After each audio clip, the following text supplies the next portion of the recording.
മത്സ്യവ്യാപാരത്തിലൂടെ ലാഭമുണ്ടാക്കാമെന്ന് വിശ്വസിപ്പിച്ച് 1.5 കോടിയിലധികം പണവും 166 ഗ്രാം സ്വർണവും കബളിപ്പിച്ചെടുത്ത കേസിൽ ഒരാളെ ഇലവുംതിട്ട പോലീസ് പിടികൂടി. കേസിലെ ഒന്നാം പ്രതി മല്ലപ്പള്ളി പെരുമ്പട്ടി ചാമക്കാലായിൽ വീട്ടിൽ റമീസ് റഹ്മാനാണ് അറസ്റ്റിലായത്. മെഴുവേലി തുമ്പമൺ നോർത്ത് ഞാവാലിക്കോട് ചക്കാലമണ്ണിൽ ബിന്നി മാത്യുവിന്റെ ഭാര്യ ലീന വർഗീസിന്റെ മൊഴിപ്രകാരം രജിസ്റ്റർ ചെയ്ത കേസിലാണ് നടപടി. പണം നഷ്ടമായതിനെ തുടർന്ന് ബിന്നി മാത്യു ജീവനൊടുക്കിയിരുന്നു. 2023 ജനുവരി 1 മുതൽ കഴിഞ്ഞ ജൂൺ വരെയുള്ള കാലയളവിലാണ് തട്ടിപ്പ് നടന്നത്. പോലീസ് ഇൻസ്പെക്ടർ TK വിനോദ് കൃഷ്ണന്റെ നേതൃത്വത്തിലാണ് അന്വേഷണം നടക്കുന്നത്. കേസിൽ രണ്ടാം പ്രതി ഇയാളുടെ ഭാര്യ ഷാനിമോളും മൂന്നാം പ്രതി ഇയാളുടെ പിതാവ് അബ്ദുറഹ്മാൻ കുട്ടിയുമാണ്. പെരുമ്പട്ടി സ്വദേശി ദിലീപ് ലാലാണ് നാലാം പ്രതി.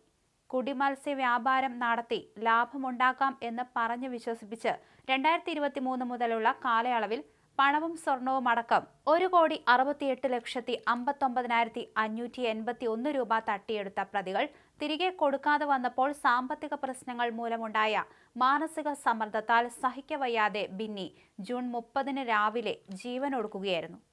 ബിസിനസിന്റെ പേരിൽ 2023 ജനുവരി 1 മുതലുള്ള കാലയളവിൽ ഇലവുംതിട്ടയിലെ SBI, കാനറ എന്നീ ബാങ്കുകളിലെ ഇദ്ദേഹത്തിന്റെ അക്കൗണ്ടുകളിൽ നിന്നും പത്തനംതിട്ട ഇസാഫ് ബാങ്കിലെ അക്കൗണ്ടിലൂടെയും പ്രതികൾ പണം കബളിപ്പിച്ച് കൈക്കലാക്കി. 166 ഗ്രാം സ്വർണവും തട്ടിയെടുത്തു.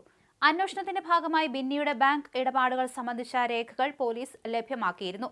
ഇസാഫ് ബാങ്കിലെ ബിന്നിയുടെ ഇടപാടുകൾ പരിശോധിച്ചപ്പോൾ 2023 ഫെബ്രുവരി 18-നും കഴിഞ്ഞ മാർച്ച് 22-നും ഇടയിൽ ഒന്നാം പ്രതിയുടെ ബാങ്ക് അക്കൗണ്ടിലേക്ക് 52,18,700 രൂപ കൈമാറ്റപ്പെട്ടതായി കണ്ടെത്തി.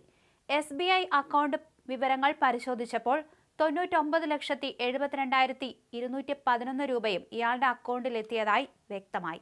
അതേസമയം 2-3 പ്രതികളുടെ അക്കൗണ്ടുകളിലേക്കായി SBI, ഇസാഫ് എന്നീ ബാങ്ക് അക്കൗണ്ടുകളിൽ നിന്നും 30,19,990 രൂപയും കൈമാറ്റം ചെയ്യപ്പെട്ടതായി പോലീസിന്റെ അന്വേഷണത്തിൽ വെളിപ്പെട്ടു. തുടർന്ന് ഒന്നാം പ്രതി റമീസ് റഹ്മാനെ കസ്റ്റഡിയിലെടുത്ത് വിശദമായി ചോദ്യം ചെയ്തു. ഇയാളുടെ കുറ്റസമ്മതമൊഴി രേഖപ്പെടുത്തിയ ശേഷം 10-ന് അറസ്റ്റ് ചെയ്തു. ബിസിനസ് നഷ്ടവും സാമ്പത്തിക പ്രശ്നവും മൂലം മനോവിഷമത്തിൽ ജൂൺ 30-ന് രാവിലെ വീടിനു പിന്നിലെ സ്റ്റെയർ കേസിൽ പ്ലാസ്റ്റിക് കയറിൽ തൂങ്ങി ബിന്നി ജീവനൊടുക്കുകയായിരുന്നു. ഇതിന് ഇലവുംതിട്ട പോലീസ് കേസ് രജിസ്റ്റർ ചെയ്ത് അന്വേഷണം നടത്തിവരികയാണ്. വിശ്വാസവഞ്ചന നടത്തി തട്ടിപ്പ് നടത്തിയ കേസിൽ മറ്റു പ്രതികൾക്കായുള്ള അന്വേഷണം ഊർജിതമാക്കി.